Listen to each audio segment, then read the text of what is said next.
कहीं नोट बदले जाते रहे, कहीं सीसीटीवी के सामने ही कैमरा छिपाकर नोट बटोरे जाते रहे, कहीं चढ़ावे में आए जेवरात को हड़पा जाता रहा। ये सब एसआईटी की शुरुआती रिपोर्ट में दावा किया जा रहा है।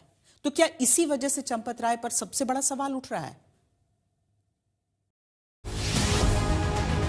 दान पेटी से बैंक तक राम मंदिर में चढ़ावा कैसे हुआ गायब? खुफिया कैमरे ने कैसे पकड़ा राम मंदिर में चढ़ावा चोरी का पूरा खेल?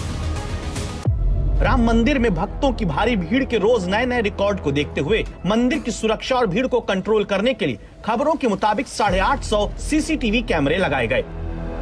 मंदिर को किसी भी हमले से बचाने के लिए UP ATS, RAF, SSF, CRPF, PAC और स्थानीय पुलिस की संयुक्त तैनाती भी अयोध्या में रहती है।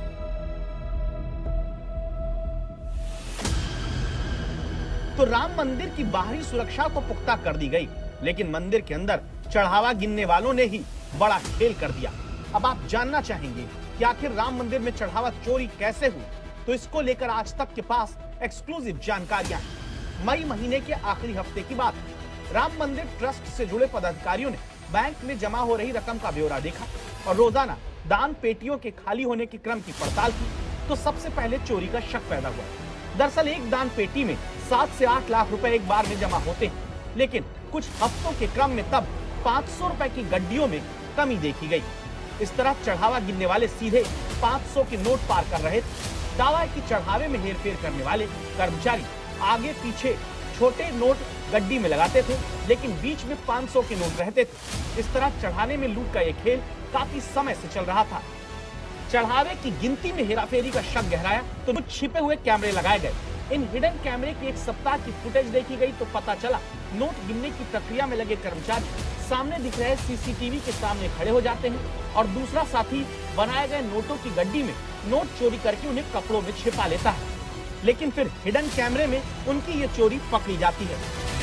चढ़ावे की चोरी करने वाले जानते थे कि सीसीटीवी कैमरे कहां लगे हैं, इसीलिए वो बेधड़क होकर इन पैसों की चोरी करते और बंदरबाट कर रहे थे। सबसे बड़ी बात यह है कि ये चोरी एक और तरह से हो रही थी। नोट गिनने वाले कर्मचारी हर गड्डी में एक्स्ट्रा नोट जमा कर देते थे। जब बैंक के पास रकम गिनने की बारी आती तो हर गड्डी के एक एक नोट को गिनने के बजाय सिर्फ गड्डियां ही गिनी जाती थी और उसका वाउचर बन जाता था। जब ये रकम बैंक में जमा कराने के लिए मंदिर से बैंक में ले जाते तो उस दौरान हर गड्डी में जो एक्स्ट्रा नोट लगाया गया था वो चुपचाप बाहर निकाल लिया जाता। इस तरह वाउचर से गड्डियों का मिलान हो जाता और गड्डियों में एक्स्ट्रा रखे गए पैसे को चोरी कर लिया जाता, क्योंकि नोट की गड्डियों में 100 की जगह ज्यादा नोट ये चोरी करने वाले लगा दे रहे थे। अनुकल्प मिश्रा चढ़ावे की रकम की वाउचर बनाने की प्रक्रिया से जुड़ा था और वो अपने बहनोई लवकुश मिश्रा की मदद से चढ़ावे की रकम को चोरी कर रहा था। यही वजह थी कि लवकुश मिश्रा के घर से पुलिस को 10 लाख रुपए बरामद हुए। जैसे चंपत राय का ड्राइवर टिन्नू यादव व्यवस्थापक था, तो टिन्नू यादव ने अपने चचेरे भाई मनीष यादव को नोट गिनने की प्रक्रिया में लगा दिया। ऐसे ही सालों से काम कर रहे अनुकल्प मिश्रा ने अपने बहनोई लवकुश मिश्रा को लगवा दिया, जो दोनों अनिल मिश्रा के रिश्तेदार हैं। आज तक की टीम ने राम मंदिर चढ़ावा चोरी मामले में गिरफ्तार अनुकल्प मिश्रा की चाची नेहा मिश्रा से बातचीत की, जिसमें वो बताती हैं कि राम मंदिर में काम करने के बाद से अनुकल्प और उसके परिवार की संपत्ति लगातार बढ़ गई थी। क्या अचानक से ये पैसा बढ़ गया इन लोगों के पास से कि पहले से था? ये जब से राम मंदिर में काम कर रहे हैं तभी से अचानक मैंने इनको बढ़ते देखा। मंदिर के चढ़ावे में कथित चोरी के बाद से भले ही ट्रस्ट कटघरे में आ गया है, लेकिन सूत्रों के मुताबिक ट्रस्ट को काफी पहले ही चढ़ावा चोरी की आशंका हो गई थी। साल 2024-25 में ट्रस्ट और स्टेट बैंक के अधिकारियों के बीच चढ़ावा गणना के लिए जो स्टैंडर्ड ऑपरेटिंग प्रोसीजर तैयार किया गया उसका भी पालन नहीं किया गया। अनुकल्प मिश्रा चढ़ावे की रकम की वाउचर बनाने की प्रक्रिया से जुड़ा था और वो अपने बहनोई लवकुश मिश्रा की मदद से चढ़ावे की रकम को चोरी कर रहा था। यही वजह थी कि लवकुश मिश्रा के घर से पुलिस को 10 लाख रुपए बरामद हुए। इतना ही नहीं, चढ़ावा गिनने वाले हर शख्स किसी न किसी से परिचित था, किसी न किसी का रिश्तेदार था। पकड़े गए अविनाश पांडे के सीसीटीवी फुटेज देखे गए और उसके तरफ से जो रकम चोरी की जा रही थी, इस तारीख में बैंक में रकम जमा भी कराई गई है। राम मंदिर ट्रस्ट के पदाधिकारी ने पूछताछ के दौरान मिलान कराया तो पुष्टि हुई कि चढ़ावा चोरी से जमा की गई रकम का एक हिस्सा अविनाश अपने बैंक खाते में जमा कर रहा था। जो श्रद्धालु दान पेटी में जेवरात दान करते थे, उसको भी ये लोग चोरी कर लेते। बाली, झुमकी, नथ, बाल रूप, रामलला के कंगन, पैजनिया जैसे जेवरात भी चोरी किए जा रहे थे। सबसे अहम बात की चोरी पहले करते, बाद में नोटों की गिनती या दान पेटी में मिले जेवरात की लिखा पढ़ी होती थी। इस मामले में रामशंकर यादव और टिन्नू यादव और सुभाष चंद्र ऐसे आरोपी हैं जो लगातार राम मंदिर ट्रस्ट के उस कमरे में आते जाते थे जहां दान पेटियां खुलती थी। तो अयोध्या के राम मंदिर के चढ़ावे में चोरी नहीं, डकैती हुई, क्योंकि सिर्फ पैसों का गबन नहीं हुआ, सोना चांदी जेवरात भी चुराए गए, जो बताता है कि मंदिर में चढ़ावे को गिनने की पूरी प्रक्रिया में घनघोर लापरवाही बरती गई। 7 जून को पहली बार अयोध्या राम मंदिर चढ़ावा विवाद में आरोप लगे।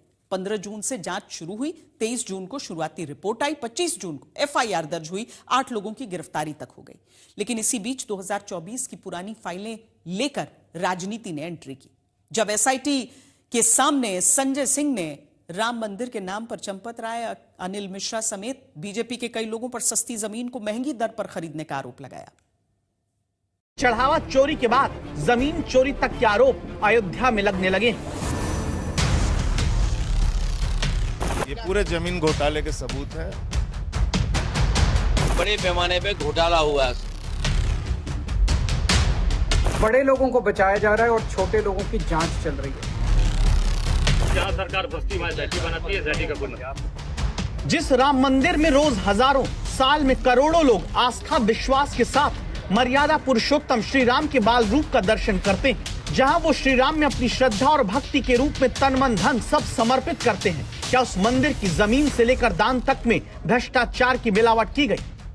ये सवाल एसआईटी के बुलावे पर वहां आरोपों की फाइल सौंपने पहुंचे संजय सिंह की तरफ से उठा है, जो आरोप लगाते हैं कि सस्ते रेट पर स्थानीय लोगों से जमीन लेकर फिर कई गुना ज्यादा रेट पर उसे राम मंदिर ट्रस्ट को मिलीभगत करके बेचा गया। संजय सिंह के आरोपों के मुताबिक 18 मार्च 2021 को कुसुम पाठक, हरीश पाठक से 4,97,76,000 रुपए की जमीन चंपत राय की तरफ से 8 करोड़ रुपए में खरीदी गई, जिसमें गवाह के रूप में बीजेपी के तत्कालीन मेयर ऋषिकेश उपाध्याय, ट्रस्ट के सदस्य अनिल मिश्रा शामिल थे। 18 मार्च 2021 को सुल्तान अंसारी और रवि मोहन तिवारी ने कुसुम पाठक, हरीश पाठक से गाटा संख्या 243, 244, 246 2 करोड़ में खरीदा और फिर ट्रस्ट के महासचिव चंपत राय को 18.5 करोड़ रुपए में बेचा। आरोपों के मुताबिक अहम बात यह कि जमीन खरीदने और बेचने दोनों मामले में गवाह बीजेपी के तत्कालीन मेयर ऋषिकेश उपाध्याय और ट्रस्ट के सदस्य अनिल मिश्रा थे। दावा है कि यहां पर 16.5 करोड़ का घपला हुआ। 20 फरवरी 2021 को गाटा संख्या 148, 41,60,000 रुपए की जमीन जगदीश कुमार मिश्रा ने 2 करोड़ में चंपत राय को बेची। इस जमीन के भी गवाह ट्रस्ट के सदस्य अनिल कुमार मिश्रा थे। 21 फरवरी 2021 को बीजेपी के तत्कालीन मेयर ऋषिकेश उपाध्याय के भतीजे दीप नारायण ने महंत देवेंद्र प्रसाद आचार्य से गाटा संख्या 135 20 लाख रुपए में खरीदी और 11 मई 2021 को 2.5 करोड़ रुपए में चंपत राय को बेची। इस जमीन को बेचने में गवाह ट्रस्ट के सदस्य अनिल कुमार मिश्रा थे। आरोप है कि तत्कालीन मेयर के भतीजे को 2 करोड़ 30 लाख रुपए का फायदा हुआ। 14 मई 2020 को बीजेपी के तत्कालीन मेयर ऋषिकेश उपाध्याय के भतीजे दीप नारायण को गाटा संख्या 36 सावित्री देवी से दान में मिली और ये जमीन 20 फरवरी 2021 को दीप नारायण ने चंपत राय को 1 करोड़ में बेच दी। 20 मई 2021 को महंत ब्रिजमोहन दास ने गाटा संख्या 82, 131, 134, 132, 135, 92,50,000 रुपए की जमीन चंपत राय को 5 करोड़ 60 लाख में दी। गवाह ट्रस्ट के सदस्य अनिल कुमार मिश्रा थे। 27 मार्च 2021 को 51,80,000 रुपए महंत रघुवर शरण की जमीन चंपत राय ने कितने में खरीदी, ये जांच का विषय है। 11 मई 2021 को गाटा संख्या 153, 82, 45,24,000 की जमीन यशोदा नंदन त्रिपाठी से चंपत राय ने कितने में खरीदी, ये जांच का विषय है। 2 अप्रैल 2024 को गाटा संख्या 247, 2 करोड़ 92,86,000 की जमीन महंत मुरलीदास से चंपत राय ने 23 करोड़ 61 लाख में खरीदी, जबकि दावा है कि एसडीएम की तरफ से यह सत्यापित किया गया कि जमीन नजूल की है।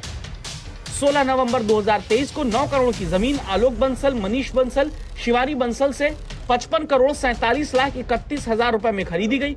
ये जमीन ट्रस्ट की तरफ से लगभग 47 लाख रुपए प्रति बिस्वा की दर पर खरीदी गई, जबकि इसी जगह के निकट उत्तर प्रदेश सरकार की तरफ से दावा है कि किसानों से 4,40,000 रुपए बिस्वा में जमीन खरीद ली गई थी।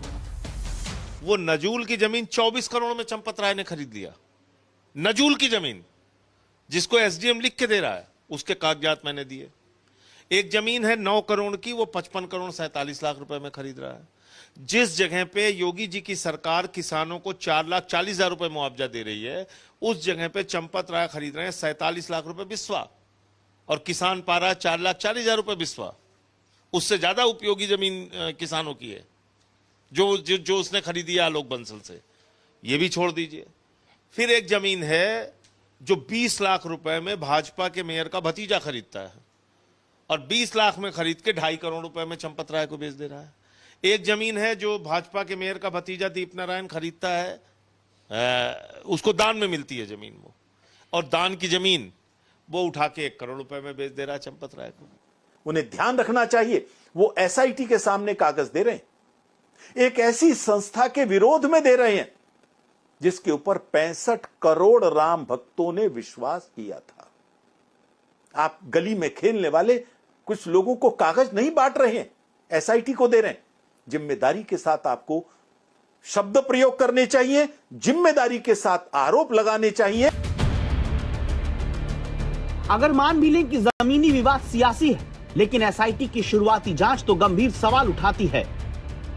दावा है कि 27 अप्रैल 2026 से 5 जून तक यानी 42 दिन के भीतर 70 मौके ऐसे एसआईटी को जांच में दिखे जब चढ़ावा चोरी का वीडियो सीसीटीवी में नजर आया। सवाल है कि जब 42 दिन में 70 बार चोरी का वीडियो हो सकता है, तो ये चोरी किस स्पीड से राम मंदिर में होती रही होगी। जहां चंपत राय कहते रहे कुछ उल्लेखनीय नहीं मिला, वहां एसआईटी को कैसे 70 बार चोरी 3 महीने में दिख गई।